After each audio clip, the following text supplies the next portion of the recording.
സാറേ ഞാൻ വേറൊരു പേര് പറഞ്ഞ തടവറയിലെ കമ്പികൾ. പക്ഷേ ഗോപി സാറ് സമ്മതിക്കുന്നില്ലെന്നേ. ആളുകൾ വേറെന്തെങ്കിലും പ്രതീക്ഷിക്കുന്നു വിചാരിച്ചിട്ട്.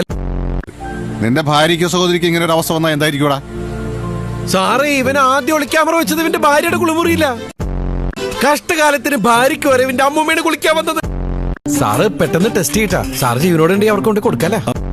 സൂര്യൻ പകൽ ഒരു ജോലിക്കും പോയില്ലേ, കത്തി വെക്കുക. എന്തൊരു വേലല്ലേ സാറേ. എന്താന്ന് വെച്ചാല് അയ്യോ സാറേ എന്റെ ബെൽറ്റ് കഴിഞ്ഞു പോയി. അയ്യോ സാറേ ഇങ്ങനെ കാണുന്നവര് വേറെ വല്ലതും മേടിക്കും സാർ. മിനി നിനക്ക് നടന്നാ മതിയോ? വയറൊന്ന് നിറയ്ക്കണ്ടേ നമുക്ക്? അയ്യോ തൽക്കാലം കഴിഞ്ഞ പോക്കലിട്ട് അഡ്ജസ്റ്റ് ചെയ്യാൻ കയറിവാടാ. എന്തോന്ന് സാറേ ഇത്? ഇങ്ങനെയൊക്കെ നടന്നാ മതി, ഒന്ന് കാണണ്ടേ? ഉണ്ടോ? സത്യമാണ് സാർ, ഞങ്ങൾ കണ്ടതാണ് ഇങ്ങനെ ചാമ്പി. You are suspended. അയ്യോ സാർ എനിക്കൊരു ചാൻസ് കൂടെ തരണം. ചാമ്പാനാ ഈ വേഷത്തിലെ സ്റ്റേജിന്റെ ബാക്കിലേക്ക് ഒന്ന് പോണ്ടോ. അവിടെ പീഡന കേസിലെ പ്രതികളുള്ളതാ. പിന്നെ എന്റെ ചേട്ടാ ഞാൻ തൂങ്ങി കിടക്കുന്ന സാധനം ആദ്യമായിട്ട് കാണണമെന്നല്ല.